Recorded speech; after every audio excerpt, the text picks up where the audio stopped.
आज की क्लास में हम लोग डिस्कस करेंगे ग्लूकोज के मेटाबॉलिज्म के बाकी रिमेनिंग पार्ट्स के बारे में।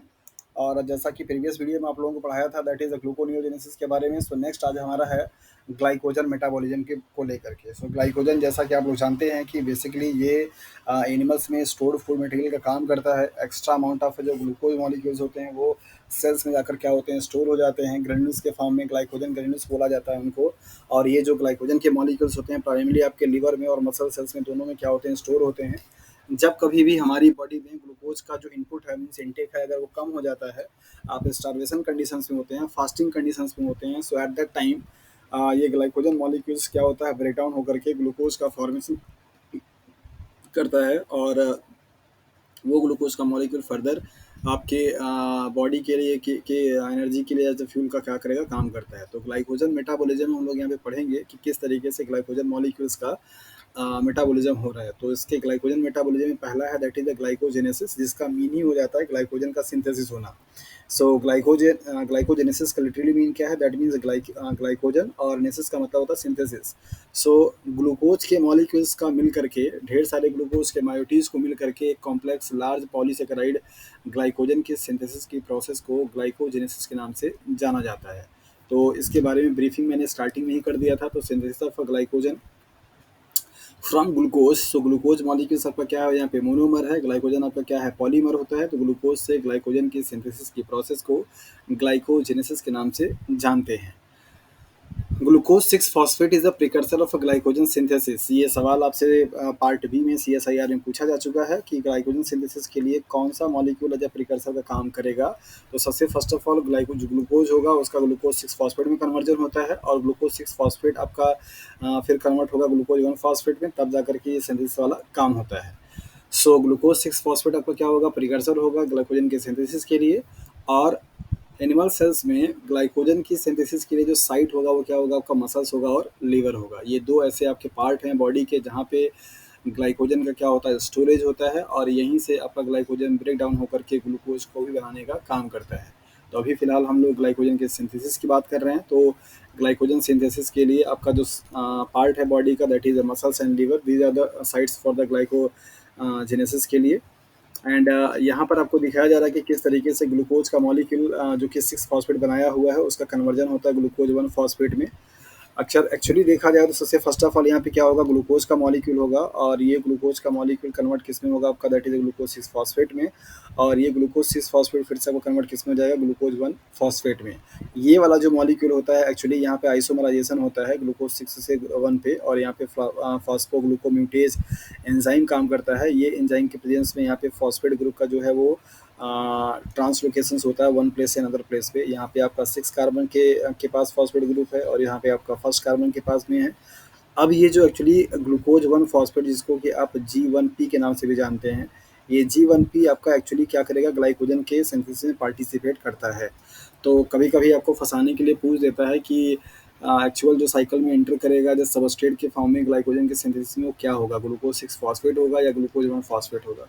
तो याद रखिएगा, प्रिकर्सर अगर आपका पूछेगा तो आप उसको नाम बताएंगे ग्लूकोज 6 फॉस्फेट, और अगर साइकिल में एंटर करने की बात करेंगे तो ग्लूकोज 1 फॉस्फेट बताएंगे। प्रिकर्सर का मतलब होता है, जैसे सपोज कीजिए कि आपका कोई एक प्रोसेस है जहाँ पे मान लीजिए ये कोई कंपाउंड है, इससे कोई आपका बी बनता है, इससे फिर आपका कोई सी बनता है, फाइनली आपका कोई कंपाउंड डी बन जाता है। जैसे फॉर एग्जांपल अगर मान लीजिए आपका डी ए क्या है, that is the indole acetic acid है, मीन्स IAA, राइट। तो यहाँ पे आपका ए क्या हो जाएगा, दैट इज द ट्रिप्टोफैन। तो आपको पढ़ाया जा चुका है कि ट्रिप्टोफैन आपका क्या होता है, प्रिकर्सर होता है किसके लिए, प्लांट का हार्मोन है इंडोल एसिटिक एसिड, इसके सिंथेसिस के लिए। यहाँ पे बहुत ऐसे स्टेप्स बाय स्टेप रिएक्शंस होते हैं। पहले ट्रिप्टोफैन कन्वर्ट होता है एरोमेटिक कंपाउंड में, फिर एरोमेटिक कंपाउंड में फिर से डीकार्बोजिलेशन होगा, तब जाकर के आपका ये बनता है, राइट। तो कार्बोजिलिक ग्रुप आकर के ऐड होते हैं इंडोल एसिटिक एसिड में। तो इस वाले पूरे पाथवे में जो आपका ये पहला वाला कंपाउंड ए होगा, दैट मीन्स यहाँ पे ट्रिप्टोफैन है, तो ये आपका क्या काम करेगा, एज अ प्रिकर्सर मॉलिक्यूल काम करेगा, जबकि ये आपका क्या होगा, फाइनल प्रोडक्ट होगा। तो यहाँ पे भी वही सेम चीज़ है। प्रिकर्सर का मतलब होता है कि जिस किसी भी मॉलिक्यूल्स से उस पाथवे की स्टार्टिंग होती है, या जिस मॉलिक्यूल्स को एज अ सबस्ट्रेट यूज किया जाता है, फर्दर आगे के चेन रिएक्शंस को चलाने के लिए, तो उसको आप बोलते हैं प्रिकर्सर मॉलिक्यूल। तो यहाँ पे प्रिकर्सर कौन होगा, ग्लूकोज 6 फॉस्फेट होगा, लेकिन एक्टिव जो फॉर्म होगा जो कि डायरेक्टली आपका सिंथेसिस में इन्वॉल्व होगा, मीन्स आप कह सकते हैं कि ग्लाइकोजन को सिंथेसाइज करने के लिए जो एंजाइम आपका इन्वॉल्व होगा, पार्टिसिपेट करेगा, वो एंजाइम के लिए सबस्ट्रेट कौन काम करेगा, that is the glucose 1 phosphate, GIP। तो यहाँ पे थोड़ा सा आपको समझने का रहेगा कि आपको क्या चीज़ ध्यान में रखना है, और क्वेश्चंस बड़ा ही स्मार्टली पूछे जाते हैं और आंसर आप गलत करके चले जाते हैं। अगर आपसे प्रिकर्सर के बारे में पूछा जाएगा तब तो आप बताएंगे ग्लूकोज 6 फॉस्फेट, और अगर आपसे एक्टिव सबस्ट्रेट या एक्टिव फॉर्म पूछा जाएगा ग्लाइकोजन सिंथेसिस के लिए, तो आप बताएंगे that is the glucose 1 phosphate. और ये दोनों आपस में सिर्फ और सिर्फ आइसोमर हैं फॉस्फेट के लोकेशन को लेकर के, एक में आपका 6 कार्बन पे है, दूसरा आपका 1 कार्बन पे है। और ऐसा करने के लिए जिस एंजाइम की ज़रूरत है वो एंजाइम है फॉस्फोग्लूकोम्यूटेज। ग्लूकोज से ग्लूकोज 6 फॉस्फेट बनाने के लिए जो एंजाइम लगेगा, उस एंजाइम के बारे में बहुत कुछ आप लोगों को पढ़ा दिया हूँ, तो जिसका नाम है दैट इज द हेक्सोकाइनेज। आप लोगों ने ग्लाइकोलाइसिस की प्रोसेस से पढ़ कर के आए हेक्सोकाइनेज क्या होता है और किस तरीके से कन्वर्ट करता है। ओके, सो यहाँ पर आपको ग्लाइकोजन के सिंथेसिस का पूरा आपको फ्लो चार्ट दिया जा रहा है कि किस तरीके से ग्लाइकोजन आपका बनेगा। तो इनिशियली आपका जो मॉलिक्यूल्स आपका ग्लूकोज होगा, और अगर ये ग्लाइकोजन की सिंथेसिस अगर आपकी लीवर में हो रही होगी तो अलग एंजाइम काम करेगा, मसल्स में हो रहा होगा तो अलग काम करेगा। अगर मसल सेल्स में हो रहा होगा तो हेक्सोकाइनेज काम करेगा, और लीवर सेल्स में हो रहा होता है ग्लूकोकाइनेज में काम करेगा। तो जल्दी से ज़रा मुझे बता दीजिए कि हेक्सोकाइनेज और ग्लूकोकाइनेज में से दोनों में एंजाइम बेहतर कौन है, किसकी एफिशिएंसी ज़्यादा है, किसका केएम की वैल्यू कम है, या किसका ज़्यादा है, जल्दी बताइए तुरंत।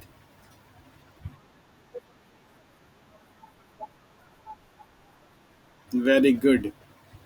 ये कंपैरेटिव एनालिसिस आपसे पूछी जाती है, तो इसको आप याद रखिए। आप लोगों को ये पढ़ा दिया था जब ग्लाइकोलाइसिस पढ़ाया था, तो वहाँ पे दोनों का ग्राफ और दोनों का चार्ट बना करके बताया था क्या क्या डिफरेंसेस इनमें हो सकती हैं।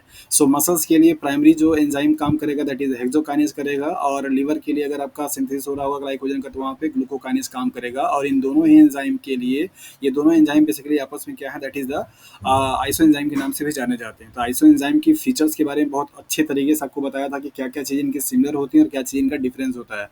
तो पीछे जाकर के आप लोग रिकॉल कर लीजिएगा। तो यहाँ पे आपको दिखाया गया कि ग्लूकोज से ग्लूकोज मॉलिक्यूल्स के बनने के लिए यहाँ पे दो एंजाइम काम करेंगे, डिपेंड करेगा लोकेशन पे। लोकेशन अगर मसल्स होगा तो हेक्सोकाइनेज काम करेगा, लोकेशन अगर लीवर होगा तो ग्लूकोकाइनेज काम करेगा। तो फर्स्ट स्टेप में ग्लूकोज 6 फॉस्फेट जो बनेगा उससे फिर कन्वर्जन किस में होगा, ग्लूकोज 1 फॉस्फेट में, जो कि आपको यहाँ पे दिखाया गया। और इसके लिए जो एंजाइम होंगे दैट इज द फॉस्फोग्लूकोम्यूटेज, जो कि आइसोमराइजेशन का काम करता है। So this is the isomerisation step from glucose 6 phosphate to glucose 1 phosphate. Now आपका यहाँ पे एक ग्लूकोज का मॉलिक्यूल आएगा जो कि ऐड होगा, यूडीपी ग्लूकोज पायरोफॉस्फेटेज एंजाइम है। और अब यहाँ पे आपका ग्लूकोज 1 जो फॉस्फेट होगा, यूडीपीआई, यूडीपी से यूरिडीन डाइफॉस्फेट से बोलते हैं, ये इसके साथ में क्या करेगा, जुड़ेगा। ये आपका जो यूडीपी ग्लूकोज जो आपको यहाँ पे दिखाई दे रहा है, ये एक्टिव फॉर्म माना जाता है, ग्लाइकोजन में सिंथेसिस करने वाले मॉलिक्यूल्स के नाम से जानते हैं। तो तीन चीज़ें यहाँ पे आपको ध्यान देना है, ग्लूकोज 6 फॉस्फेट आप एज ए प्रिकर्सर है, glucose 1 phosphate as a substrate molecule है, यूडीपी ग्लूकोज ग्लूकोज का जो मॉलिक्यूल है वो एक्टिव कंपाउंड है या एक्टिव पार्टिसिपेंट है जो कि इस प्रोसेस में पार्टिसिपेट करता है। अब ये आपका जो यूडीपी ग्लूकोज होगा उसमें आपकी ग्लाइकोजन सिंथेस काम करेगा, और हर बार आपका क्या होगा, एक एक यूनिट आपकी ग्लूकोज की क्या होगी, जा करके जुड़ती चली जाएगी, और वहाँ पे अल्फा 1,4 जो होंगे वो लिंकेज बनते जाएंगे दोनों कार्बन के बीच में। और फाइनली आपका इस तरीके से जैसा कि आप जानते हैं कि ग्लाइकोजन का आपका जो स्ट्रक्चर होता है वो आपका ब्रांचिंग होती है। तो नॉर्मली आपने देखा है कि ग्लाइकोजन में जो लिंकेज होगा उनके स्ट्रेट चेन में, ग्लाइकोजन का स्ट्रक्चर अगर आप देखेंगे तो दो पार्ट से मिलकर के बना होता है, अमाइलेज और अमाइलोपेक्टिन से। तो अमाइलेज जो होता है आपका क्या होता है, लीनियर होता है, और जगह जगह पे कहीं कहीं पे ब्रांचिंग होती है। तो आपको बताया जा चुका है कि जहाँ पे लीनियर होगा वहाँ पे क्या होगा, 1 and 4 लिंकेज होगा अल्फा का, और जहाँ कहीं पे ब्रांचिंग होगी वहाँ पे क्या होगा, दैट इज अल्फा 1 and 6 का होगा। तो ये जो एंजाइम काम करता है सिंथेज वाला, ये सिर्फ और सिर्फ आपका अल्फा 1,4 बॉन्ड को बना सकता है, मीन्स जोड़ सकता है, अल्फा 1,6 को नहीं करता। तो उसके लिए आपका ब्रांचिंग एंजाइम आता है जो कि 1,6 वाले लिंकेज को जोड़ता है, और तब जाके आपके ब्रांचिंग वाला काम होता है। तो इस तरीके से आपके ढेर सारे अल्फा 1,4, अल्फा 1,6, अल्फा 1,4, अल्फा 1,6 वाले यूनिट जुड़ करके ग्लाइकोजन के मॉलिक्यूल्स को बना देते हैं।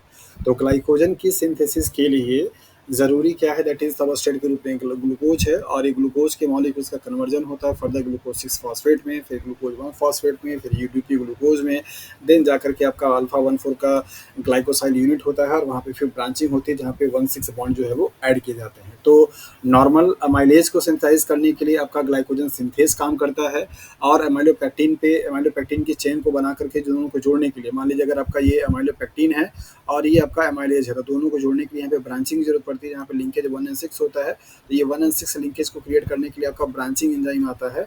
और बाकी नॉर्मली यहाँ पे अल्फा 1 and 4 को बनाने के लिए आपका हमेशा कौन काम करेगा, ग्लाइकोजन सिंथेज काम करता है। तो glycogen synthase the key enzyme या the primary enzyme in the process of glycogenesis, जो कि आपका अल्फा 1,4 बॉन्ड को क्या करता है, जोड़ता रहता है। आने वाला जो आपका ग्लूकोज मायोटीज होगा, और इसके रूप में जब आपका ये जो सबस्ट्रेट के रूप में काम कर रहा है यूडीपी ग्लूकोज, इस पे ऐड होते जाते हैं, तब जा करके ढेर सारा आपका ग्लूकोज के मॉलिक्यूल्स आपके क्या होते हैं, ऐड हो पाते हैं। तो यहाँ पे आप देखिए कि जब यूडीपी का जो एडिशन हो रहा होता है ग्लूकोज 1 फॉस्फेट के साथ में, तो वहाँ पे आपका क्या होता है, ये यूटीपी क्या है, यूरिडीन ट्राई फॉस्फेट होता है, जहाँ से आपका डबल पीआई मतलब पायरोफॉस्फेट क्या होता है, निकल जाता है, और बाकी आपका यूरिडीन का ये वाला जो फॉस्फेट होगा आपका जुड़ा रहेगा नंबर कार्बन नंबर 1 से या एनोमेरिक कार्बन से। तो इसको आप बोलते हैं यूरिडीन डाइफॉस्फेट ग्लूकोज। तो जैसा कि आपने यहाँ पे देखा कि एक फॉस्फेट आपका इस वाले का था, और एक फॉस्फेट इस यूटीपी से लिया गया, दो फॉस्फेट आपका यहाँ पे निकल गया, तो पायरोफॉस्फेट क्या होगा, आपका रिलीज हो जाएगा, और मोनोफॉस्फेट के साथ में आपका ये यहाँ पे जुड़ा रहेगा। ये वाला जो यहाँ पे बॉन्ड अल्फा वाले से जुड़ रहा होता है, ये बॉन्ड आपका बनता है एस्टरिफिकेशन के नाम से। यहाँ पे बेसिकली क्या होता है, एस्टरिफिकेशन होते हैं, तब जा करके ये बॉन्ड आपका बनता है। तो आप कह सकते हैं कि जो यूटीपी है, मीन्स यूरिडीन ट्राईफॉस्फेट का जो मोनोफॉस्फेट होता है, मतलब यूएमपी, यूरिडीन मोनोफॉस्फेट का जो आपका फॉस्फेट ग्रुप है पेंटोस कार्बोनेट से मिल करके उसका फॉस्फेट ग्रुप, और इस अल्फा वाले का, दैट मीन्स कि ग्लूकोज 1 फॉस्फेट वाले का, इन दोनों के बीच में क्या होता है, आपका यहाँ पे बॉन्ड बनता है। और जो कि आपको दिखाया जा रहा है, इस बॉन्ड को बेसिकली अगर आप यहाँ समझेंगे ज़्यादा समझ में आएगा, इसको आप एसिडिफिकेशन के नाम से भी जानते हैं। तो सिंपली ग्लूकोज 1 फॉस्फेट से यूरिडीन डाईफॉस्फेट ग्लूकोज का जो बनना होता है, वहाँ पे आपका एस्टरिफिकेशन रिएक्शंस होते हैं, जहाँ पे एक फॉस्फेट आपका यूटीपी से रहेगा और बाकी एक फॉस्फेट आपका फॉस्फेट से, ग्लूकोज 1 फॉस्फेट से रहता है।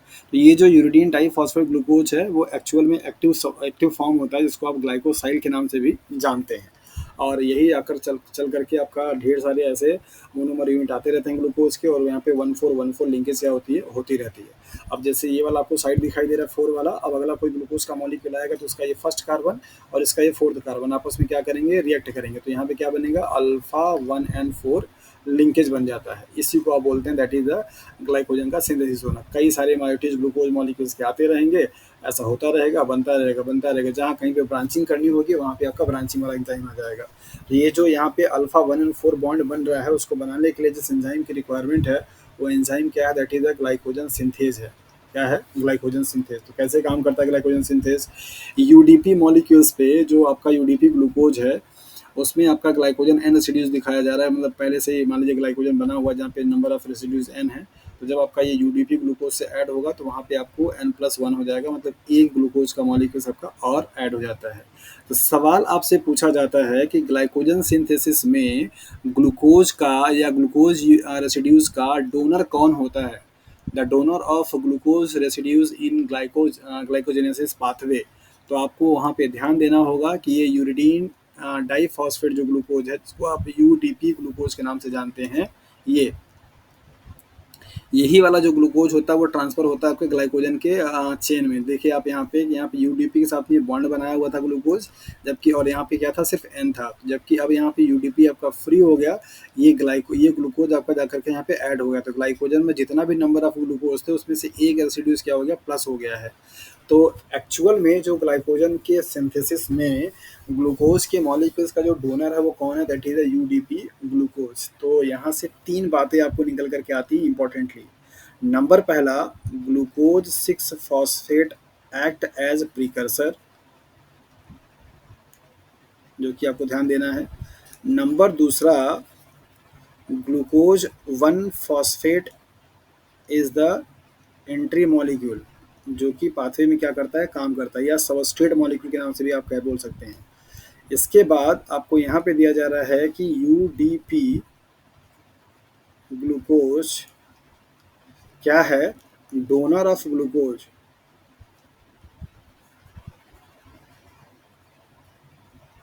ग्लूकोज को देने वाला मॉलिक्यूल, जिसके साथ में जिसकी वजह से मिल करके आपका नंबर ऑफ ग्लूकोज मॉलिक्यूल्स जो हैं वो ऐड होते जा रहे हैं ग्लाइकोजन में। तो ये जो इक्वेशन है आपको क्या बताता है कि जो ग्लाइकोजन सिंथेज मॉलिक्यूल है उसका काम क्या है। ग्लाइकोजन सिंथेज मॉलिक्यूल्स का काम सिर्फ इतना ही है कि पहले से ही जो आपका N number of glycogen molecules बने हुए हैं और मिनिमम 4 इनको ग्लूकोज चाहिए होता है मिनिमम। अभी आपको समझाते हैं। मतलब ये आपका जो ग्लाइकोजन सिंथेज मॉलिक्यूल्स होता है वो आपका सिर्फ और सिर्फ क्या करता है, एक दूसरे वाले ग्लूकोज के मॉलिक्यूल्स को जाकर के ऐड कर देता है। कहाँ पे? पहले का ही जो टेम्पलेट बना हुआ है ग्लाइकोजन के मॉलिक्यूल्स को बनाने के लिए, जैसे 4 5 6 10 20 25 ग्लूकोज के मॉलिक्यूल्स आपस में जुड़ करके बने हुए हैं। तो कभी भी ग्लाइकोजन सिंथेज एक्चुअली में इट सेल्फ ऐसा कुछ कैटालाइज नहीं करेगा कि ग्लाइकोजन आपका सिंथेसिस होगा। इसका काम सिर्फ इतना होता है कि ये 1,4 लिंकेज को ऐड करता है। पहले से ही जो टेम्पलेट बने हुए हैं ग्लाइकोजन के, उन्हीं टेम्पलेट में एक और ग्लूकोज के मॉलिक्यूल्स को ऐड कर देता है। तो इस ग्लाइकोजन सिंथेज का जो एक्टिविटी है, आप याद रखिए, आपको एक चीज़ पढ़ाया गया था, जैसे डीएनए पॉलीमरेज के बारे में आपको बताया जाता है, पढ़ाया मैंने मॉलिक्यूलर बायोलॉजी के बीएस के बैच में, या आरएनए पॉलीमरेज आपको पढ़ाया जाता है।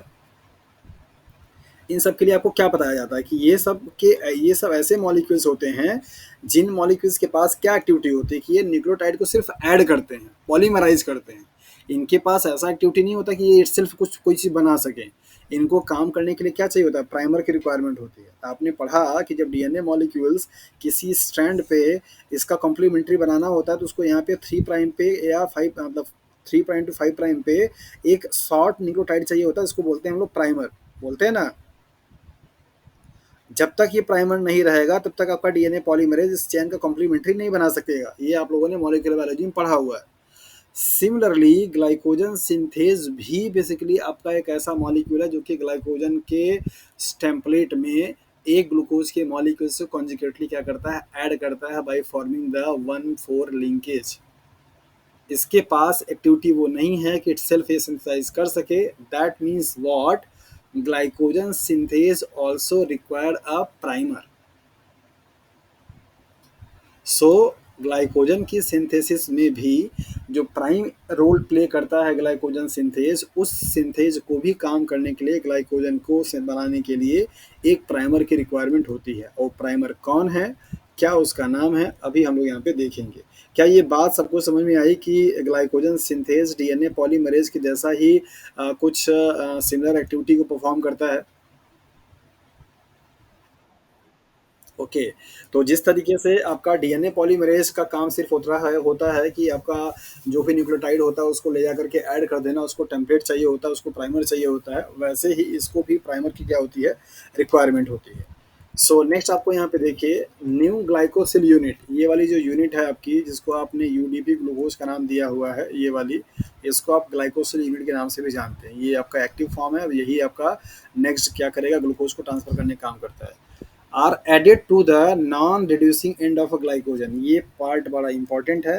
राइट एंड रॉन्ग बना करके क्वेश्चन आपसे पूछे जाते हैं ग्लाइकोजन सिंथेसिस के बारे में, कौन सा स्टेटमेंट आपका गलत है या कौन सा स्टेटमेंट आपका सही है। सो काइंडली मेंशन हियर कि आपको यहाँ पे बताया जा रहा है कि जितने भी ग्लाइकोजन के मॉलिक्यूल्स में ग्लूकोज का एडिशन होगा वो सब के सब क्या होंगे, नॉन रिड्यूसिंग एंड होंगे। तो होपफुली कि आप लोगों को ये पता होगा अच्छे तरीके से कि रिड्यूसिंग एंड और नॉन रिड्यूसिंग एंड क्या होते हैं। जब आप लोगों को बेसिक कार्बोहाइड्रेट पढ़ा रहा था तो वहाँ पे आपको बताया गया कि इन दोनों का मतलब क्या होता है और किसी भी चैन में पॉलीसेकेराइड की मॉलिक्यूल्स में कितना आपका रिड्यूसिंग और कितना आपका नॉन रिड्यूसिंग एंड होना चाहिए। ये सारी चीज़ें आप लोगों को बहुत अच्छे से समझा चुका हूँ। तो आप इसको ध्यान रखिए कि ये आपका जो ग्लाइकोसिल यूनिट होगा, मतलब जो ग्लूकोज होगा, वो ग्लूकोज का मॉलिक्यूल हमेशा नॉन रिड्यूसिंग पे क्या होता है, एंड पे जुड़ता है। यहाँ पर आपको बताया गया कि जब वो जुड़ेगा तो उन दोनों मॉलिक्यूल्स के बीच में, मतलब पहले का ही जो आपका ग्लाइकोजन के कार्बोहाइड्रेट होंगे, जैसे सपोज यहाँ पे समझिए ये ग्लाइकोजन का मॉलिक्यूल है, तो यहाँ पे मान लीजिए आपका क्या होगा, ये ग्लूकोज होगा, ये भी ग्लूकोज होगा, ये भी ग्लूकोज होगा, ये भी ग्लूकोज होगा। तो इस वाले ग्लूकोज का आपका क्या होगा, 4th कार्बन, और ये जो देने आ रहा है इस वाले ग्लूकोज का 1 कार्बन। इन दोनों के बीच में क्या होगा, आपका बॉन्ड बनेगा, that is the alpha 1 and 4। और ये कौन करेगा, that is the glycogen synthase. तो ग्लाइकोजन सिंथेस का काम क्या है कि ये जो ग्लाइकोजन आपको यहाँ पे दिखाई दे रहा है, इस ग्लाइकोजन में एक ग्लूकोज के मॉलिक्यूल्स को ऐड कर देना by forming 1,4 glycosidic linkage between the glycogen glucose molecules and UDP glucose molecules. और इस तरीके से लिनियरली 1,4 का लिंकेज बना करके पॉलीसेकेराइड मॉलिक्यूल्स का सिंथेसिस करता है। और आपको अच्छे तरीके से पता है कि एमाइलेज एक ऐसा मॉलिक्यूल है जो कि लीनियर होता है, कोई ब्रांचिंग वहाँ पे नहीं होती, और वहाँ पे लिंकेज आपका अल्फ़ा 1 एंड 4 का होता है। तो आप कह सकते हैं कि ग्लाइकोजन जो सिंथेज होता है वो बेसिकली एमाइलेज को सिंथेसाइज करने में क्या करता है, हेल्प करता है या एमाइलेज को बनाता है, राइट। तो ग्लाइकोजन सिंथेसिस रिक्वायर्स प्राइमर। तो ग्लाइकोजन जो सिंथेसिस हो रही है उसको क्या चाहिए, प्राइमर की रिक्वायरमेंट होती है। तो प्राइमर आपका कौन होगा, ग्लाइकोजेनाइन। ये आपका बड़ा इंपॉर्टेंट पॉइंट है कि ग्लाइकोजन सिंथेसिस में इन्वॉल्व होने वाले enzyme that is the glycogen synthase के लिए प्राइमर का काम कौन करेगा। बड़ा इंटरेस्टिंग सा बात है कि सिंथेसिस यहाँ पे हो रहा है ग्लूकोज का, और ये जो प्राइमर है बेसिकली वो क्या है, प्रोटीन है। कभी कभी आपसे नेचर ही पूछता है। तो ये आपको ग्लाइकोजेनिन जो है वो क्या है, प्रोटीन मायोटीज है, मीन्स प्रोटीन का मॉलिक्यूल होता है, लेकिन इसके टर्मिनल पे ग्लूकोज के मायोटीज भी क्या होते हैं, ऐड हुए रहते हैं। तो प्रोटीन प्लस कार्बोहाइड्रेट या ग्लूकोज आप बोल सकते हैं। तो ऐसे मॉलिक्यूल जहाँ पर आपका प्रोटीन के साथ में ग्लूकोज जना जुड़ा हुआ तो उसको आप क्या बोलते हैं, वेरी गुड। तो chemically glycogenin is a glycoprotein. It's a kind of a combination of a protein and glucose molecules. So it act as a primer for the glycogen synthase in the process of glycogen synthesis. So ये तीन point आप बहुत अच्छे से याद रखिएगा glycogen synthesis को लेकर के। नंबर वन, ग्लूकोज मॉलिक्यूल्स की जो एडिंग होगी वो नॉन रिड्यूसिंग एंड पे होगी। नंबर दूसरा, इस प्रोसेस में इन्वॉल्व होने वाला जो मेन एंजाइम है वो ग्लाइकोजन सिंथेज है, जो कि सिर्फ और सिर्फ अल्फा 1,4 बॉन्ड को बना सकता है, और ऐसा करके वो लीनियर चेन का सिंथेसिस करता है जिसको आप एमाइलेज के नाम से जानते हैं। और इस एंजाइम की को काम करने के लिए प्राइमर की रिक्वायरमेंट होती है, और ये प्राइमर क्या होगा, आपका ग्लाइकोजेनाइन होगा, और जो कि एक आपका ग्लाइकोप्रोटीन है, मीन्स प्रोटीन और ग्लूकोज का डेरिवेटिव्स कंपाउंड है। तो स्टेटमेंट अगर आपसे ये बना करके दिया जाएगा कि which of the following statement is not true about the glycogen synthesis, तो ये चारों ऑप्शंस आप यहाँ पे देख सकते हैं। ये चारों जो पॉइंट है ना, ये आपके ऑप्शन से बन करके आ सकते हैं। तो इनको बड़ा ही क्लियरली आप अच्छे से याद रखिए और समझिएगा कि हाँ क्या चीज़ यहाँ पे आपको बताया गया। ओके। सो अब आपका जो लीनियर चेन का फॉर्मेशन हो चुका है, अब आती है बात यहाँ पे ब्रांचिंग की। तो ब्रांचिंग पे आपका जैसा कि पता है कि लिंकेज कैसा होता है, अल्फा 1 एंड 6 होता है।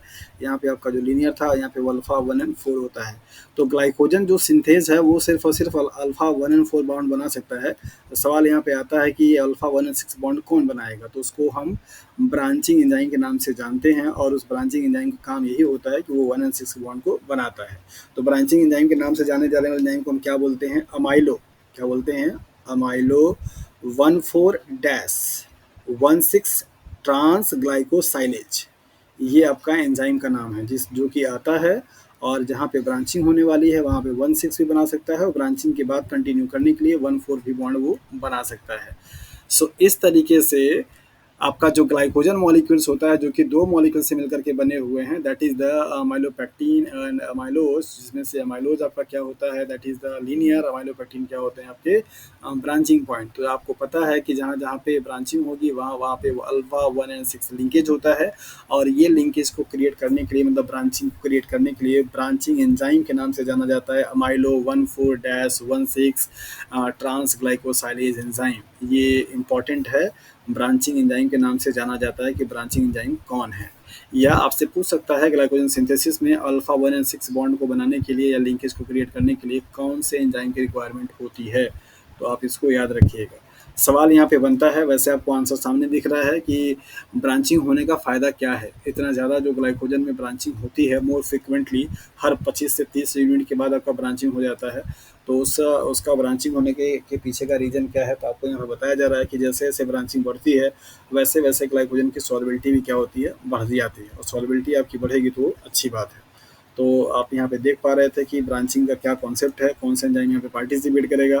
पूरे ग्लाइकोजन के सिंथेसिस के प्रोसेस को आप ऐसे पिक्चर के फॉर्म में देखिए, आपको यहाँ पे दिखाई देगा। और ये आपका क्या है, नॉन रिड्यूसिंग एंड है, और ये आपका क्या है, ग्लाइकोजन का कोर मॉलिक्यूल है।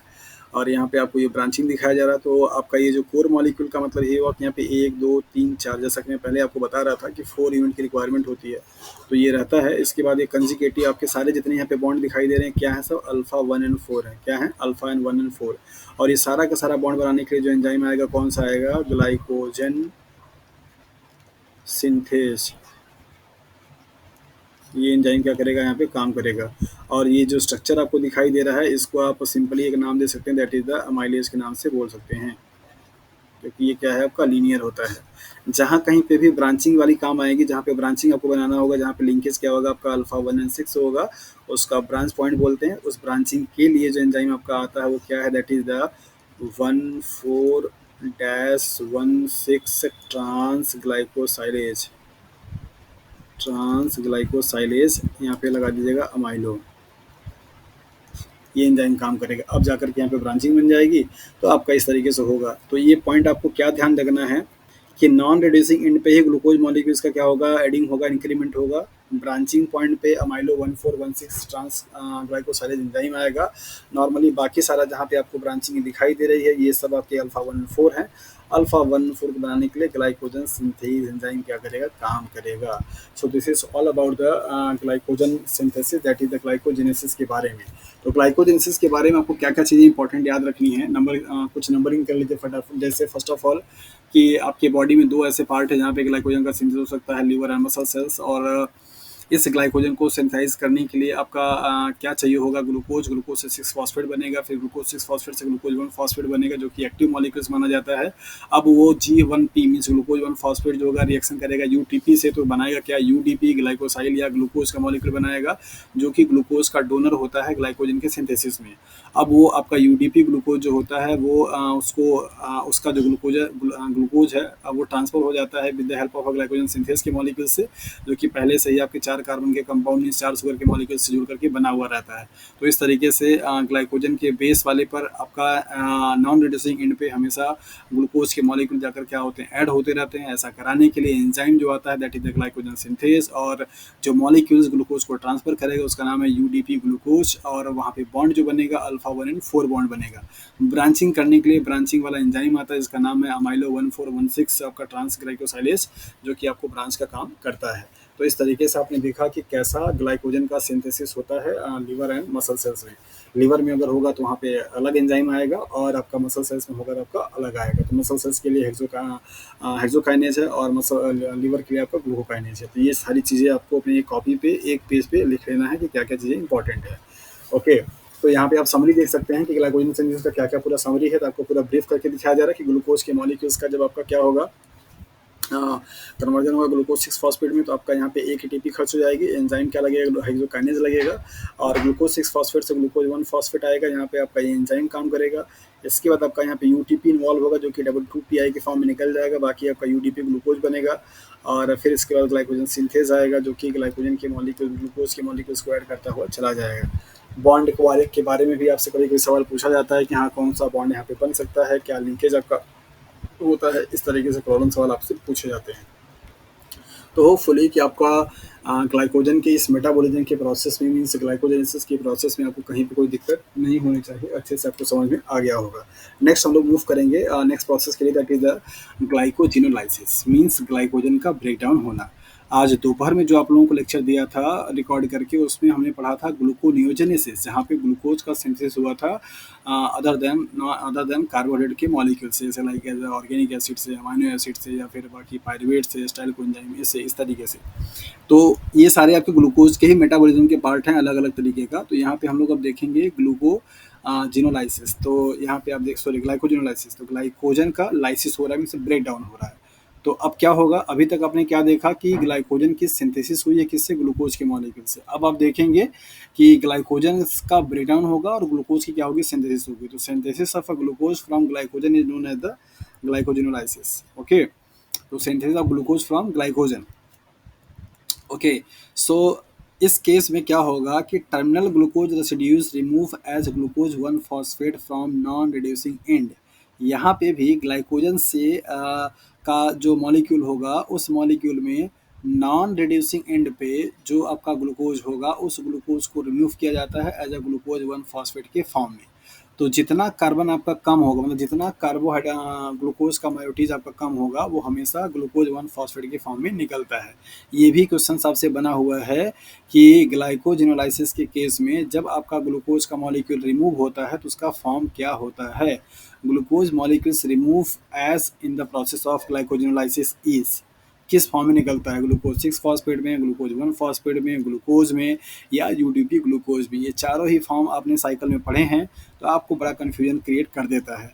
तो मान लीजिए कि अगर आपको यहाँ पे यही ऑप्शन दे दिया जाता है ग्लूकोज 1P, और इसके बाद ग्लूकोज 6P, इसके बाद आपको नॉर्मली ग्लूकोज, इसके बाद आपका यूडीपी ग्लूकोज, कि किस फॉर्म में ग्लूकोज आपका निकलेगा जब ग्लाइकोजिनोलाइसिस की प्रोसेस हो रही होगी। तो आप ध्यान दीजिएगा सिर्फ और सिर्फ इस वाले फॉर्म पे, ग्लूकोज 1 फॉस्फेट, और कहाँ से, नॉन रिड्यूसिंग एंड से हमेशा जुड़ेगा भी कहाँ पे, नॉन रिड्यूसिंग एंड पे, और ऐड भी हो, मतलब निकलेगा भी कहाँ से, नॉन रिड्यूसिंग एंड पे।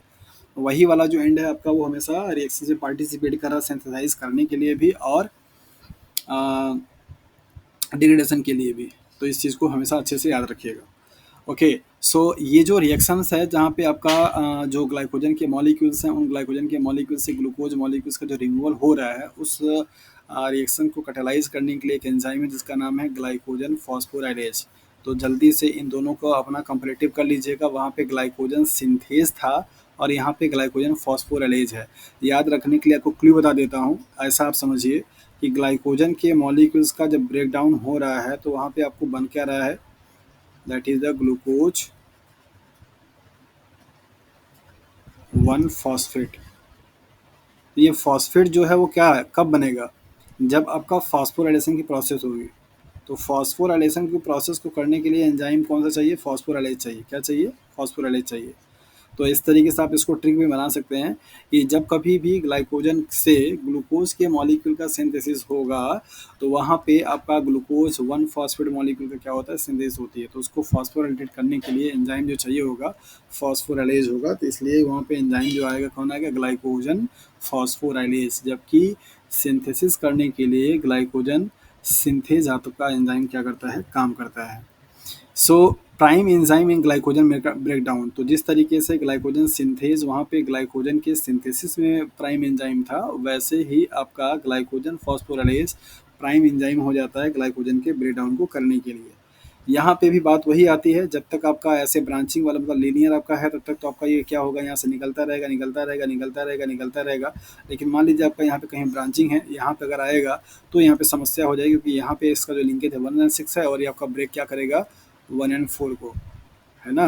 ये जो एंजाइम होगा ग्लाइकोजन फॉस्फोराइलेज, ये हमेशा बॉन्ड किसको ब्रेक करेगा, इन दोनों के बीच का जो बॉन्ड है क्या है, अल्फा 1 एंड 4 है। तो अल्फा 1 एंड 4 को ये ब्रेक करेगा, लेकिन अल्फा 1 एंड 6 को ब्रेक नहीं कर पाएगा। तो यहाँ करने के लिए एक एंजाइम आएगा जिसका नाम है डी ब्रांचिंग एंजाइम। तो डी ब्रांच, वहाँ पे बॉन्ड, वहाँ पे ब्रांच को बनाना था, यहाँ पे ब्रांच को तोड़ना है। और तोड़ना है, दैट इज इसका नाम क्या हो गया, डी ब्रांचिंग एंजाइम। तो ये डी ब्रांचिंग एंजाइम क्या होगा, दैट इज द ग्लूको ट्रांसफरेज। तो ये आपका क्या करेगा, ट्रांसफर करेगा, मतलब वहाँ पे 1 बॉन्ड को हटाएगा, तब जा करके फिर से नॉर्मली आपका ग्लाइकोजन फॉस्फोराइलेज काम करेगा। तो ये दोनों जो एंजाइम हैं, ये अल्टरनेटिवली अपना काम करते रहते हैं। मतलब नॉर्मली जो आपकी चेन होती है वो आपकी 1 एंड 4 की होती है, तो मैक्सिमम टाइम पे कौन काम करेगा, आपका ग्लाइकोजन फॉस्फोराइलेज काम करेगा। जहाँ कहीं पे भी आपका आएगा, वो क्या नाम से ब्रांचिंग आएगी, तो उस ब्रांचिंग के पॉइंट पे आपका ग्लूकोज ट्रांसफरेज क्या करेगा, काम करेगा। तो ये दोनों एंजाइम मिल करके आपका पूरा ये प्रोसेस करते हैं।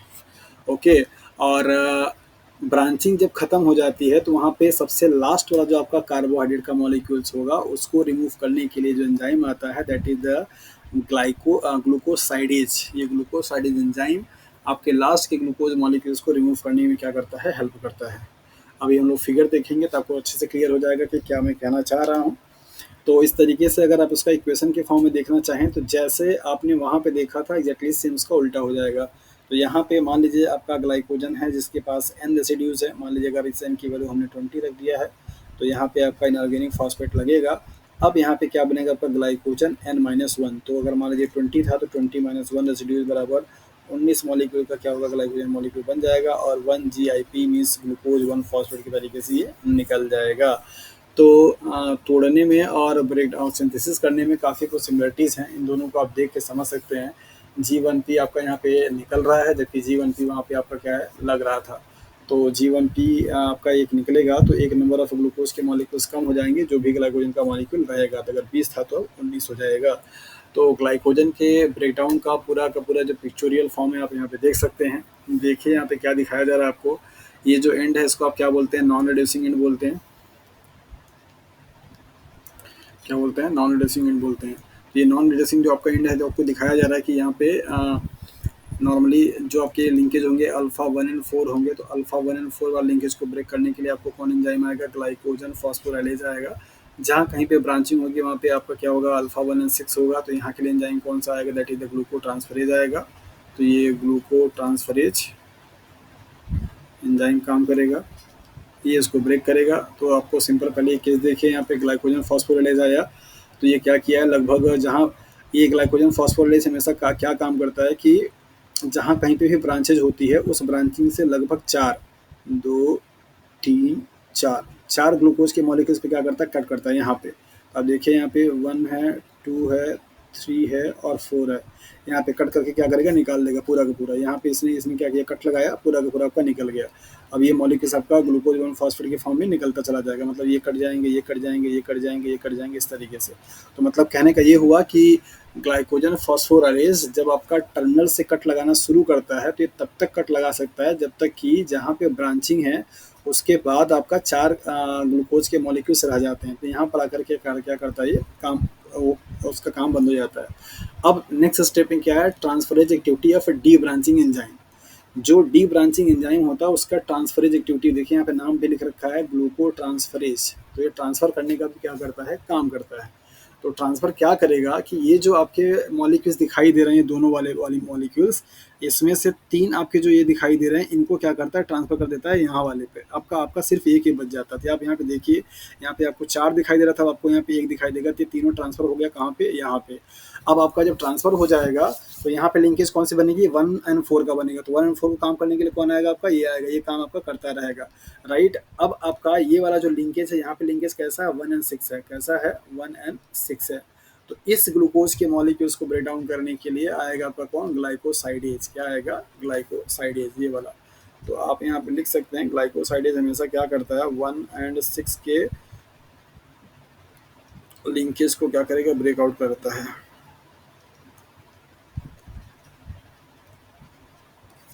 ये ध्यान दीजिएगा। इसका क्या काम क्या होता है, डी ब्रांचिंग करना, मतलब कि जो आपका ब्रांचिंग था उसको ट्रांसफ़र कर देना। होपफुली कि ये चीज़ें आपको समझ में आ रही होंगी। मैं फिर से यहाँ पे समझा देता हूँ। नॉर्मली आपके ग्लूकोज के ग्लाइकोजन के मॉलिक्यूल्स हैं। तो पहले आपका जो ग्लाइकोजन सिंथेज आएगा वो यहाँ पे कट लगाएगा, यहाँ पे, यहाँ पे, यहाँ पे, यहाँ पे, यहाँ पे, यहाँ पे, इस तरीके से कट लगाता जाएगा। जहाँ कहीं पे ब्रांचिंग होती है उस ब्रांचिंग पॉइंट से लेकर के 4 ग्लूकोज के जो मॉलिक्यूल्स रह जाते हैं वहाँ तक क्या करता है, ये एंड पे कट लगाता है। इसके बाद ये कट लगाने के बाद आपको कुछ ऐसा दिखाई देगा और ये सारे के सारे ग्लूकोज के मॉलिक्यूल्स क्या होंगे, आपके ग्लूकोज 1 फॉस्फेट के फॉर्म में निकल जाएंगे। अब आपका दूसरा जो एंजाइम आता है ट्रांसफरेज, जिसको आप बोलते हैं ग्लूको ट्रांसफरेज, उसका काम क्या होगा, ये जो 4 मायोटीज आपको दिखाई दे रहे हैं, इन 4 मायोटीज में से 3 मायोटीज को क्या करेगा, ट्रांसफर कर देगा। ये यहाँ से लेकर के यहाँ तक, यहाँ बॉन्ड ब्रेक करेगा यहाँ पे, और ये ट्रांसफर यहाँ पे कर देगा। तो आप देखिए यहाँ पे तीनों बॉन्ड यहाँ पर आकर के बन गए। अब इन सबको अपना आराम से क्या होगा, ब्रेक डाउन किया जा सकता है, लीनियर फॉर्म में बन जाएगा। तो और अब आपका ये जो लास्ट वाला बचा हुआ है यहाँ पे लिंकेज कैसा होगा, दैट इज अल्फा 1 एंड 6 होगा। इस अल्फा 1 एंड 6 को ब्रेक डाउन करने के लिए एंजाइम कौन सा आएगा, ग्लाइकोसाइडेज। तो ग्लाइकोसाइडेज एंजाइम आएगा और यहाँ से ग्लूकोज मॉलिक्यूल निकाल देगा। अब आपका ये क्या हो गया, लीनियर आपका बन गया। अब ये लीनियर जब बन गया तब आसानी से आपका कौन काम करेगा, ग्लाइकोजन फॉस्फोराइलेज काम करके आसानी से पूरे ग्लूकोज के मॉलिक्यूल्स को निकाल देता है। तो ब्रांचिंग के पॉइंट पर पहुंचने पर थोड़ा सा एंजाइम का मॉडिफिकेशन होता है। फिर इसके बाद आपके जो ग्लाइकोजन फॉस्फोराइलेज मॉलिक्यूल्स होगा वो आकर के नॉर्मली काम करना शुरू करेगा। तो होपफुली कि आपको ग्लाइकोजेनेसिस का जो कॉन्सेप्ट है वो समझ में आ गया होगा कि कैसे ये प्रोसेस आपकी हो रही है। 3 मेजर एंजाइम यहाँ पे पार्टिसिपेट कर रहे हैं। ग्लाइकोजन फॉस्फोराइलेज काम कर रहा है, ट्रांसफरेज काम कर रहा है, और ग्लूकोसाइडेज काम कर रहा है। फॉस्फोराइलेज का काम क्या है कि इस जितने भी आपके अल्फा 1 एंड 4 के फॉर्म में बधे हुए ग्लूकोज के मॉलिक्यूल्स हैं सबको ग्लूकोज 1 फॉस्फेट के फॉर्म में क्या करना, रिलीज करने का काम करता है। ट्रांसफरेज का काम क्या है कि जहाँ कहीं पे ब्रांचिंग हो रही है, ब्रांचिंग में आपके जो आप ब्रांचिंग वाले पॉइंट में जो आपका 4 कार्बन का या 4 आपके जो ग्लूकोज के मायोटीज हैं उनमें से 3 को क्या करना है, ट्रांसफर करके एक चैन पे ले जाना है। लास्ट वाला जो अल्फा 1 एंड 6 होगा उसको कौन ऐड करेगा, मतलब खत्म करेगा, ग्लूकोसाइडेज। तो इस तरीके से आपने देखा कि ग्लाइकोजिनोलाइसिस का जो कॉन्सेप्ट है वो क्या है, कैसे ये प्रोसेस हो रही है। तो होपफुली यहाँ पे कोई दिक्कत आपको नहीं होना चाहिए।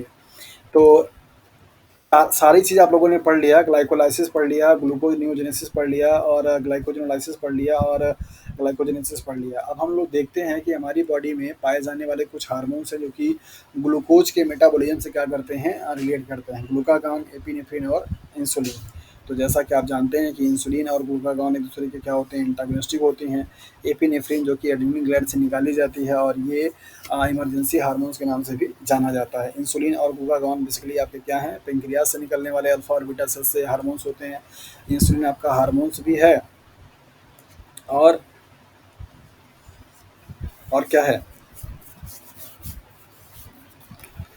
ओके, तो देखते हैं यहाँ पे कि इन सारे जो अभी अपने मेटा प्रोसेसेस पढ़े हैं उन प्रोसेसेस क्या इफेक्ट इसका पड़ता है, कहाँ कौन सा चीज़ क्या रेगुलेट करेगा, इसको हम लोग यहाँ पे समराइज कर लेते हैं। तो आपको ये दिया जाता है ऐसे कॉम्बिनेशन बना करके कि ये ग्लाइकोजेनेसिस की जो प्रोसेस है, ग्लाइकोजेनेसिस की प्रोसेस में आपका जो इंसुलिन होगा वो क्या करेगा। इंसुलिन का काम क्या होता है कि सपोज कीजिए कि आपके ब्लड में ग्लूकोज का मॉलिक्यूल है, तो उस ग्लूकोज के मॉलिक्यूल्स का के लेवल को ड्रॉप डाउन करने के लिए आता क्या है, इंसुलिन आता है। मतलब कि हमेशा ग्लूकोज का लेवल नॉर्मल बना रहे उसके लिए इंसुलिन का मॉलिक्यूल आता है। तो ग्लाइकोजेनेसिस का मतलब क्या होता है, ग्लाइकोजन का सिंथेसिस होना। तो जब ग्लाइकोजन की सिंथेसिस होगी तो यहाँ पे ये सिंथेसिस किससे होगा, ग्लूकोज से होगा।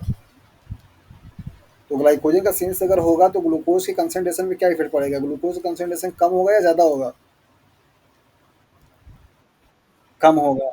और इंसुलिन का काम क्या है, ग्लूकोज के लेवल को कम करना। तो इसका मतलब ये हुआ कि ग्लाइकोजेनेसिस की प्रोसेस को क्या करेगा, इन्हांस करेगा या रेगुलर वो करेगा, इनहिबिट करेगा। तो यहाँ पे आपको देखिए लिखा हुआ क्या है, स्टिमुलेट करेगा। तो इंसुलिन वो सारे काम करेगा जिस किसी भी काम से ग्लूकोज का कंसंट्रेशन सेल्स में कम हो रहा होगा, वहाँ पे हमेशा इंसुलिन क्या करेगा, उस प्रोसेस को प्रमोट करेगा। तो ग्लूकोज के लेवल को कम करने के लिए ग्लाइकोजेनेसिस की प्रोसेस भी इम्पॉर्टेंट है। ग्लाइकोजेनेसिस की प्रोसेस चलेगी तो ग्लूकोज का मॉलिक्यूल कन्वर्ट किस में होगा, ग्लाइकोजन में।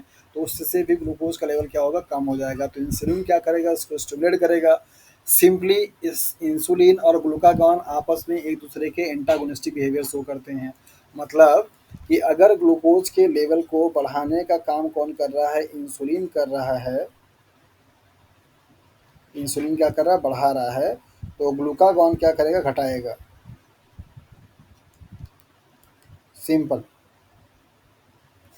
ओके, तो इस हिसाब से आप बोल सकते हैं कि इंसुलिन क्या है, हाइपोग्लाइसेमिक एंजाइम है या हार्मोन है, हाइपोग्लाइसेमिक हार्मोन है। जबकि ग्लूकागॉन क्या है, हाइपरग्लाइसेमिक है।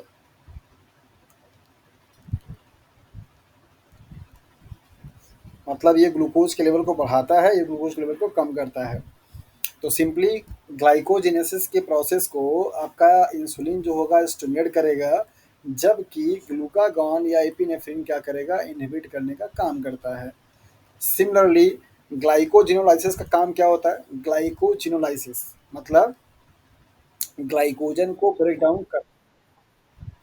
तो ग्लाइकोजन को जब ब्रेक डाउन होगा तो क्या बढ़ेगा भैया, ग्लूकोज बढ़ेगा। मतलब ये प्रोसेस उल्टा हो जाएगी। तो जब ग्लूकोज का लेवल बढ़ेगा तो क्या वहाँ पे इंसुलिन काम करेगा। तो इंसुलिन का काम क्या है, डाउन करना। तो इसका मतलब ये हुआ कि ये इस प्रोसेस को, मतलब इंसुलिन क्या करेगा, इंसुलिन चाहेगा कि ये प्रोसेस ना हो जिससे कि ग्लूकोज का लेवल क्या हो, सेल्स में बढ़े, क्योंकि उसका मेन काम क्या है, सेल्स में ग्लूकोज के लेवल को कम करना। तो ग्लाइकोजिनोलाइसिस मतलब कि ग्लाइकोजन का ब्रेकडाउन होने की प्रोसेस को इंसुलिन क्या करेगा, इनहिबिट करेगा। जबकि ये दोनों क्या करेंगे, स्टिमुलेट करेंगे। समझ में आ रहा है। इसके बाद नेक्स्ट आपका है ग्लूकोनियोजेनेसिस, जहाँ पर आपको पढ़ाया गया कि ग्लूकोज के मॉलिक्यूल्स का सिंथेसिस होता है कहाँ से, फ्रॉम नॉन कार्बोहाइड्रेट। तो ज़रा आप मुझे बता दीजिए, अगर इस प्रोसेस में ग्लूकोज का मॉलिक्यूल्स बन रहा है तो बन रहा है इसका मतलब कंसंट्रेशन क्या हो रहा होगा, बढ़ रहा होगा। तो इंसुलिन क्या करेगा, उसको इनहिबिट करेगा, मतलब रोकेगा कि ये प्रोसेस ना चले। तो ये प्रोसेस को इनहिबिट करेगा, जबकि ये क्या करेगा, स्टिमुलेट करेगा। अब आती है बात ग्लाइकोलाइसिस की।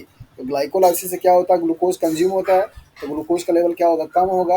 तो इसका मतलब ये हुआ कि ग्लाइकोलाइसिस की प्रोसेस को इंसुलिन क्या करेगा, इन्हांस करेगा, मतलब कि इसको स्टिमुलेट करेगा, जबकि ये सब क्या करेंगे, इनहिबिट करेंगे। तो जल्दी से इन चारों के रिलेशन को समझिए, और इंसुलिन और ग्लूकागॉन के हार्मोन्स को भी ग्लूकागॉन के हार्मोन्स का रिलेशन जो है उनको भी आप समझिए, देखिए कि कैसे आप तक इसको बैठा पा रहे हैं। कॉन्सेप्ट सिंपल बस यही है कि जिस किसी प्रोसेस के थ्रू ग्लूकोज के मॉलिक्यूल्स का सिंथेसिस हो रहा होगा, वो प्रोसेस को होने के लिए इनहिबिटर का काम करेगा इंसुलिन। क्योंकि इंसुलिन का काम यही है कि वो सेल्स में हार्मोन।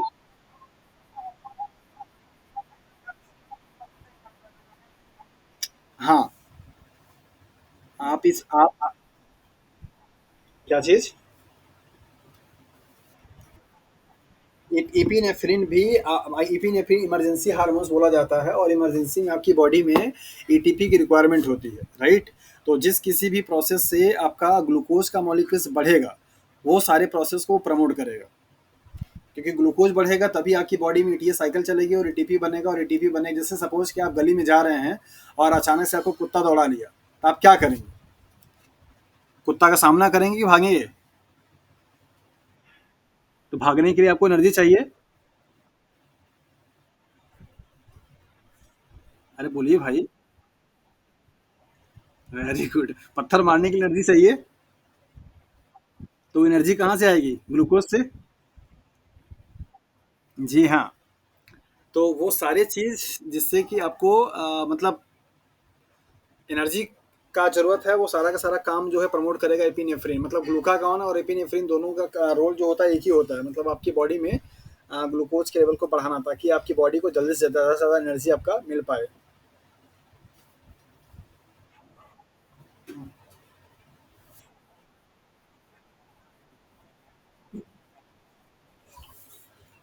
हाँ,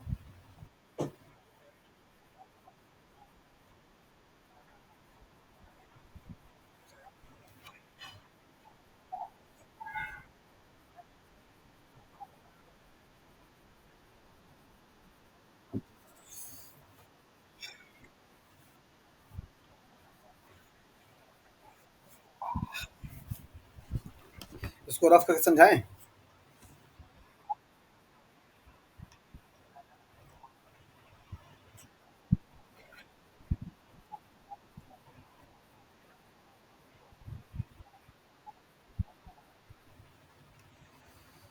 अच्छा भैया।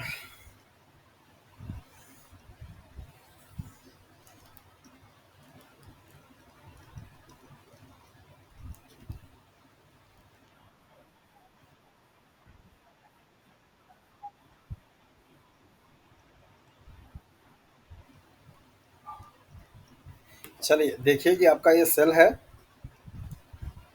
और ये आपका ब्लड का वेसल्स है, और यहाँ पे आपके हार्मोन्स का लेवल काम करेगा, मतलब हार्मोन्स आपका बढ़ेगा। इंसुलिन का काम होता है कि जो भी आपका ग्लूकोज का लेवल आपके ब्लड में बढ़ रहा है, उस ग्लूकोज के लेवल को कम करना, ड्रॉप डाउन करना। तो ड्रॉप डाउन करने के लिए क्या क्या चीज़ कर सकता है, जिसमें वो ग्लाइकोलाइसिस को प्रमोट कर सकता है, जिससे ग्लाइकोलाइसिस अगर प्रोसेस होगी तो फटाफट ग्लूकोज का मॉलिक्यूल क्या होगा, कंज्यूम हो जाएगा। इसके साथ साथ में ग्लाइकोजेनेसिस की प्रोसेस को प्रमोट करेगा, जिससे कि सारा सारा ग्लूकोज का मॉलिक्यूल कन्वर्ट किस में हो जाएगा, ग्लाइकोजन में। तो ऐसा सारा प्रोसेस वो करेगा जिस प्रोसेस में ग्लूकोज का क्या होगा, कन्वर्जन होगा किसी दूसरे फॉर्म में। अगर ऐसा होगा तो ग्लूकोज का लेवल सेल्स मतलब ब्लड में क्या होगा, कम होगा, और आपका हार्मोन्स नॉर्मल हो जाएगा। ये हार्मोन्स को बनाने के लिए जो सिग्नल जाता है आपका पेंक्रियाज के पास, वो सिग्नल जाता है ग्लूकोज के रेशियो से ही। जब कभी भी आपके ब्लड में ग्लूकोज का कंसंट्रेशन रेस कर जाता है, नॉर्मली जैसे सपोज कीजिए फॉर एग्जांपल कि 50 मिली मोलर कंसंट्रेशन चाहिए हमको ग्लूकोज का, फॉर एग्जांपल। अगर आपकी बॉडी में इस 50 मिली मोलर का कंसंट्रेशन से ज़्यादा ग्लूकोज हो जाता है, तो ये आपका ग्लूकोज का जो कंसंट्रेशन होता है वो एज अ सिग्नल देता है किसके लिए, इस हार्मोन्स को बनाने के लिए कि भैया अभी इंसुलिन को बनाइए ताकि जा कर के ग्लूकोज़ के कंज़म्पशंस की रेट को बढ़ाएँ, क्योंकि अब ज़्यादा ग्लूकोज़ का लेवल बढ़ गया है आपके ब्लड में। जब आप खाना खाते हैं तो यही होता है। तो वो सारा काम करेगा, मतलब इंसुलिन का वो सारा काम है जिसकी वजह से ग्लूकोज का कन्वर्जन हो जाए दूसरे फॉर्म में, चाहे वो आपका ऑक्सीडाइज होकर के एटीपी बना दे, चाहे वो आपका ग्लाइकोजन सिंथेसाइज में पार्टिसिपेट कर दे, चाहे वो किसी और की सिंथेसिस में चला जाए, लेकिन ग्लूकोज के फॉर्म में न रहे, वही काम वो करेगा। इसका जस्ट अपोजिट काम करता है आपका ग्लूकागॉन और एपिनेफ्रिन। जब कभी भी आपके ब्लड में ग्लूकोज का लेवल ड्रॉप डाउन होना शुरू हो जाएगा, सपोज कि आपने 6 घंटे 7 घंटे 8 घंटे पढ़ाई किया और उस 8 घंटे के दौरान पे आपने कोई भी मतलब कुछ भी नहीं खाया पिया, आपकी एनर्जी धीरे धीरे धीरे धीरे धीरे धीरे ड्रेन हो रही है, आपके ब्लड में सिग्नल जाना शुरू हो गया कि भैया 50 मिली मोलर से कंसनट्रेशन कम हो रहा है, इसको ग्लूकोज दिया जाए। तो अब क्या करेगा, सेल सिग्नल भेजेगा बीटा अल्फा सेल्स के पास कि भैया ग्लूकागॉन को बनाया जाए, और ताकि जा करके वो ऐसे सारे रिसेप्टर्स को एक्टिव करे जो कि ग्लूकोज के मॉलिक्यूल्स को बनाने का काम करते हैं। तो क्या होगा कि जो भी आपका ग्लाइकोजन स्टोर हुआ वो ग्लूकोज बनाएगा, या बाकी आपके प्रोटीन लिपिड के मॉलिक्यूल जो है उनसे आपका ग्लूकोज का सेंस होना शुरू हो जाएगा। तो ये दोनों जो प्रोसेस होंगे जिसमें आपका नाम लिखा गया दैट इज द ग्लूकोनियोजेनेसिस और ग्लाइकोजेनोलाइसिस, ये प्रोसेस क्या होंगे, स्टिमुलेट हो जाएंगे, मीन्स इन्हांस हो जाएंगे। तब जा करके आपका सेल्स में ग्लूकोज का लेवल बढ़ जाएगा। यही सिंपल सा काम है।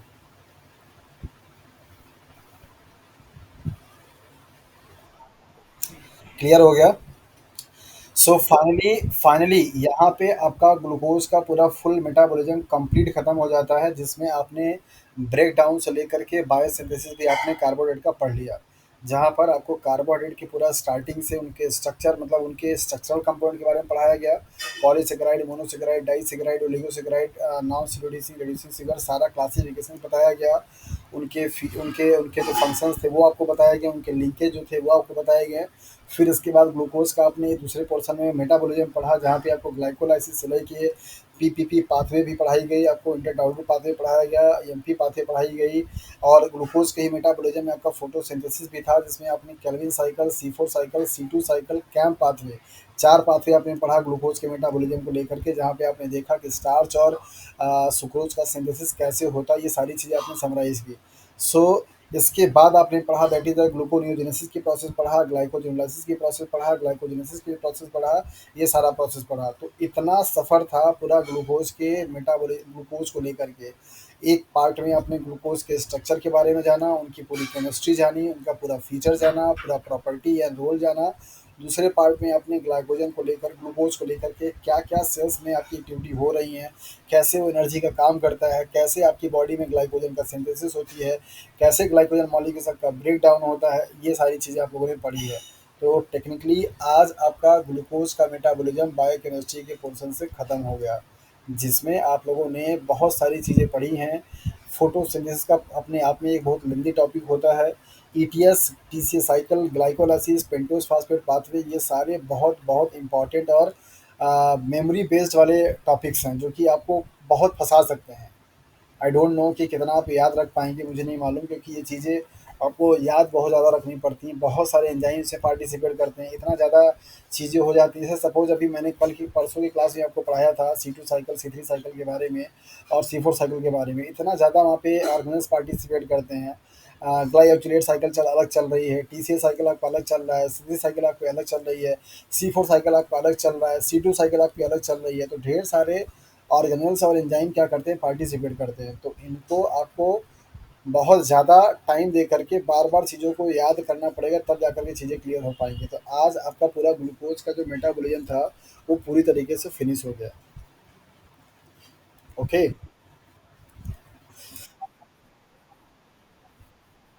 आप अगर सिर्फ टॉपिक को लिखने बैठेंगे ना, तो आपका एक पेज भर जाएगा सिर्फ ग्लूकोज को लेकर के। आप याद कीजिए कि जब मैंने बायोकेमिस्ट्री स्टार्ट किया था तो आपको 2 दिन लगा था ग्लूकोज पढ़ाने में। कार्बोहाइड्रेट पूरा नॉमेनक्लेचर से लेकर के पूरा क्लासिफिकेशन, उनके फंक्शन, उनके रोल के बारे में लेकर के पूरा 2 क्लास लगी थी सिर्फ ग्लूकोज को पढ़ाने में। और अभी पिछले 1 हफ्ते से आप लोग सिर्फ ग्लूकोज का मेटाबॉलिज्म पढ़ रहे हैं, ज़्यादा ही हो गया होगा। ये बात अलग है कि सबसे लेंदी मेटाबॉलिज्म ये था भी।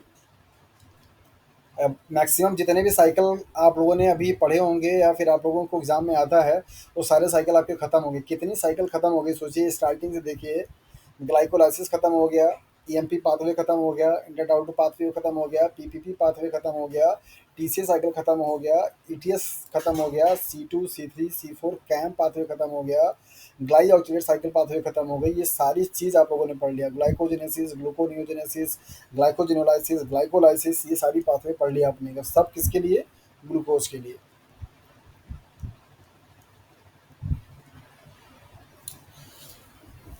ओके,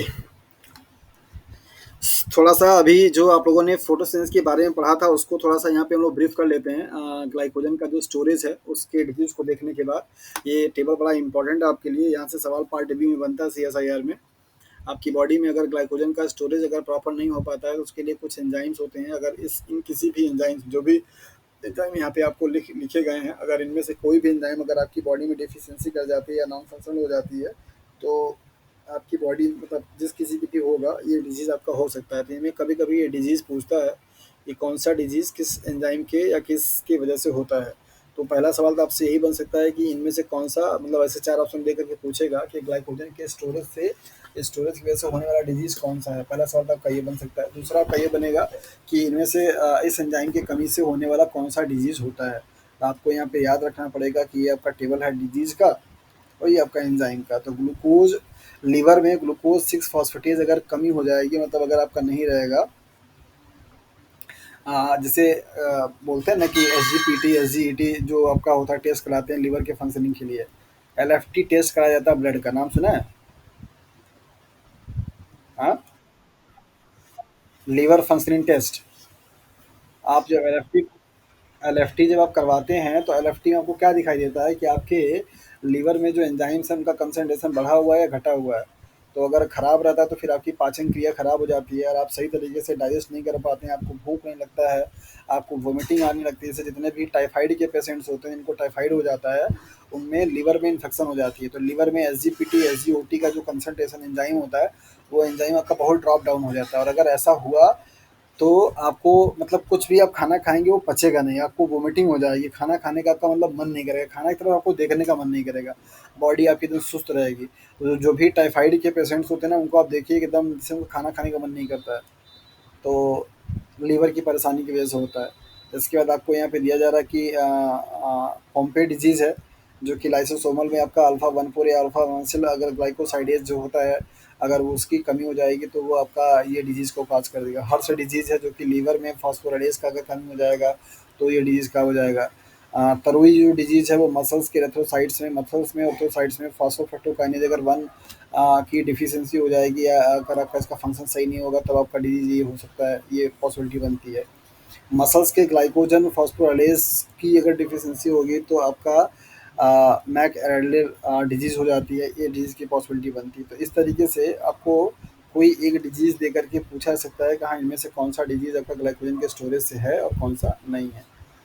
ओके, आप लोगों को ये पढ़ाया था biosynthesis of starch and sucrose कि किस तरीके से फोटोसिंथेसिस की प्रोसेस के बाद आपका स्टार्च और सुक्रोज का बनना होता है।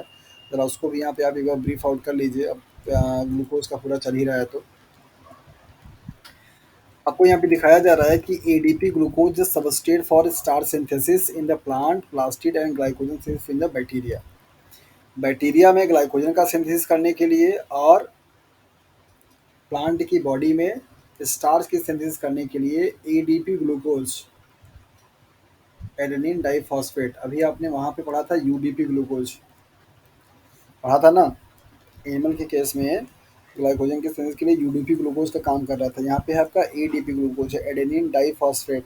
ये सबस्ट्रेट का काम करता है प्लांट की बॉडी में स्टार्च बनाने के लिए और बैक्टीरिया के केसेस में ग्लाइकोजन को बनाने के लिए। तो कभी कभी सवाल आपसे पूछा जा सकता है कंपैरिजन करने के लिए कि जैसे स्टार्च क्या है, प्लांट का स्टोर फूड मटेरियल है, और ग्लाइकोजन क्या है, एनिमल का है। तो उन दोनों के प्रिकर्सर मॉलिक्यूल या जो सबस्ट्रेट मॉलिक्यूल है वो क्या है। तो वहाँ पे आपने यूडीपी देखा था, यहाँ पे आपका एडीपी है। दूसरा आपको ये स्टेटमेंट दिया जा रहा है कि यूडीपी जो ग्लूकोज का मॉलिक्यूल है, ये UDP glucose is substrate for sucrose synthesis in the cytosol of leaf.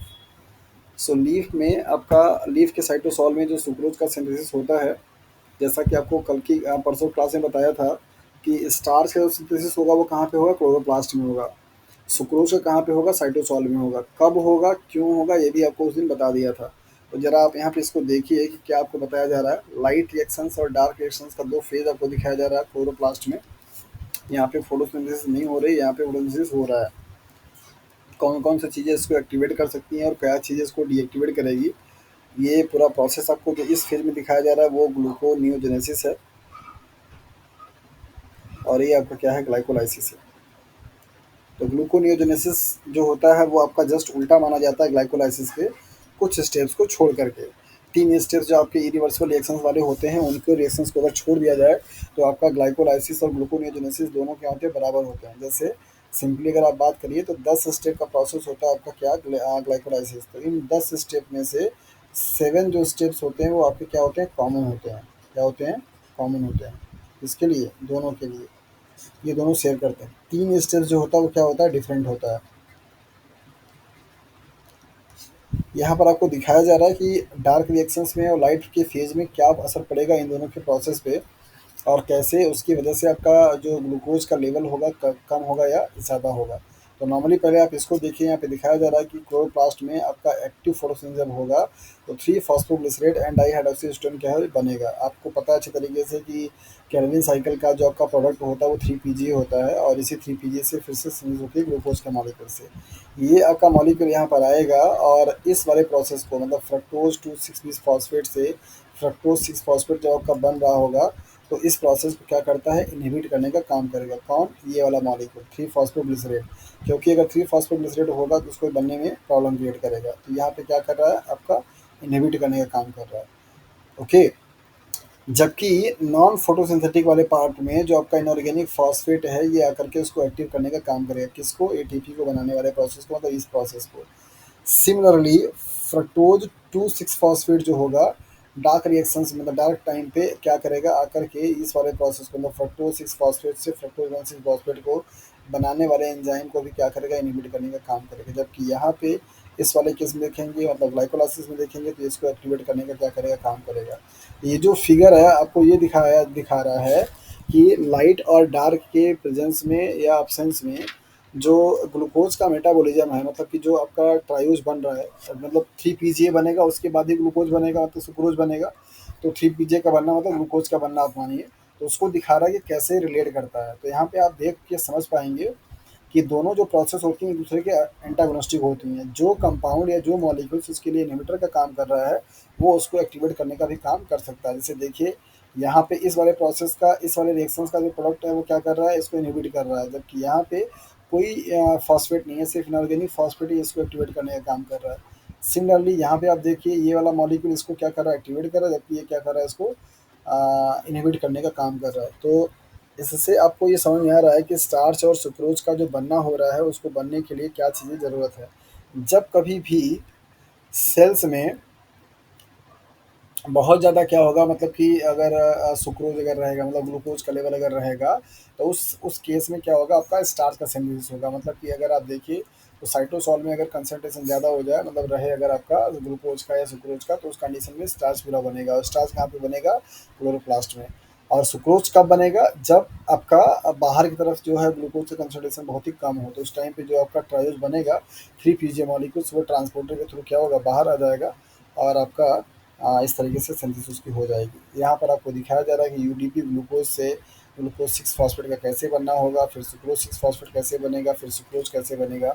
मतलब कि ये जो सिंथेसिस की प्रोसेस है ये आपको यहाँ पे दिखाया जा रहा है। तो यूडीपी मॉलिक्यूल्स आपका काम कर रहा है कैसा as a substrate for sucrose synthesis के लिए। तो पहले यूडीपी से कन्वर्ट किस में होगा? फ्रक्टोज 6 फॉस्फेट में। फ्रक्टोज 6 फॉस्फेट से कन्वर्ट किस में होगा? सुक्रोज में। मतलब ये दोनों आकर के ये और ये दोनों मॉलिक्यूल्स का करके आकर के ऐड हो जाएंगे और जब आपका ये ऐड होगा तो फिर यहाँ पे क्या बन जाएगा? सुक्रोज बन जाएगा। तो यहाँ पे सुक्रोज के सिंथेसिस के बारे में आपको दिखाया गया। इसके बाद नेक्स्ट है आपका एडीपी रेगुलेशंस मतलब regulation of ADP glucose phosphorylase by the phosphoglycerate enzyme के थ्रू। तो यहाँ पर आपको दिखाया जा रहा है कि किस तरीके से इसका रेगुलेशन हो सकता है एडीपी ग्लूकोज वाले का। और जो कि एडीपी ग्लूकोज क्या करता है? एडीपी ग्लूकोज के मॉलिक्यूल्स को बनाता है या ग्लूकोज 1 फॉस्फेट बनाए। ये दोनों आपस में क्या है? जस्ट उल्टा है। अगर ये चलेगा तो ये बनेगा, ये चलेगा तो ये बनेगा। तो यहाँ पे दिखाया जा रहा है कि अगर सेल्स में एडीपी और पीआई का कंसंट्रेशन होगा तो ये वाले जो मॉलिक्यूल्स होंगे इस प्रोसेस को क्या करेंगे, इनहिबिट करेंगे, जबकि 3 पीजे जो मॉलिक्यूल होगा 3 फॉस्फोडिएस्टर, ये इसको क्या करेगा, प्रमोट करेगा। तो लाइट रिएक्शंस में जब आपका फोटोसिंथेसिस हो रहा होता है तो उस टाइम पे आपका जो आपका केल्विन साइकिल चलेगा, तो उस केल्विन साइकिल का जो प्रोडक्ट होगा वो ग्लूकोज 1 फॉस्फेट को कन्वर्ट किस में करेगा, एडीपी में कन्वर्ट करेगा। और अगर ये एडीपी में कन्वर्ट हो गया तो आपका क्या बनेगा, दैट इज द सुक्रोज का मॉलिक्यूल सिंथेसाइज हो जाएगा। तो सुक्रोज की सिंथेसिस के लिए ज़रूरी क्या है, यहाँ पे क्या बनेगा, आपका सुक्रोज बनेगा। तो सुक्रोज के सिंथेसिस के लिए ज़रूरी क्या है, इसका बनना। और ना बनने के लिए क्या ज़रूरी है, इसका रहना, मतलब जहाँ पे लाइट रिएक्शंस ना, मतलब लाइट आपका ना हो और कम से कम आपका वहाँ पे क्या हो रहा है, केल्विन साइकिल चल रही हो, या उसका रिएक्शंस के थ्रू ये 3 पीजे मॉलिक्यूल्स बनने का जो प्रोसेस है वो कम चल रहा हो। अगर ऐसा होगा तो वहाँ पे आपका सुक्रोज का सिंथेसिस नहीं होगा। तो सुक्रोज के सिंथेसिस होने के लिए ज़रूरी क्या है, 3 पीजे मॉलिक्यूल्स का बनना। और 3 पीजे मॉलिक्यूल्स कब बनेगा, केल्विन साइकिल में। केल्विन साइकिल कब चलेगी, जब आपका लाइट रिएक्शन होगा। तो जितना ज़्यादा आपका CO2 का फिक्सेशन होगा उतना ज़्यादा आपका 3 पीजे मॉलिक्यूल बनेगा और उतनी ही ज़्यादा चीज़ें आपकी, मतलब सुक्रोज क्या होगी, सिंथेसाइज होगी। और सुक्रोज के सिंथेसिस के लिए रिस्पॉन्सिबिलिटी ये भी है कि आपका जो साइटोसॉल में कंसंट्रेशन है वो भी क्या हो, आपका कम होना चाहिए। जब वो कम रहेगा तब जाकर के वो मूव करेगा। सो इस तरीके से आपका पूरा ग्लूकोज का जो मेटाबॉलिज्म है वो ख़त्म हो गया। लास्ट वाला जो वीडियो मैंने अपलोड किया था वो भी आप लोग देख लीजिएगा। कल से हम लोग अब स्टार्ट करेंगे दूसरा पोर्शन, ठीक है। आपको एक चीज़ यहाँ पे इन्फॉर्मेशन देनी है कि अभी आपका लिपिड और न्यूक्लिक एसिड का दोनों का बायोसिंथेसिस बचा हुआ है। अगर आप लोगों को अभी ये लगता है कि बायोकेमिस्ट्री पढ़ते-पढ़ते थोड़ा आप लोग बोर हो चुके हैं, तो हम दूसरा सिलेबस, दूसरा यूनिट भी स्टार्ट कर सकते हैं। और अगर आप अभी आपका कोई ऐसा दिक्कत नहीं है कि आप पढ़ सकते हैं बायोकेमिस्ट्री, तो कल से हम लोग पढ़ेंगे न्यूक्लियोटाइड बायोसिंथेसिस, जो कि बहुत इम्पोर्टेंट है आपके एग्ज़ाम के लिए। हाँ जी।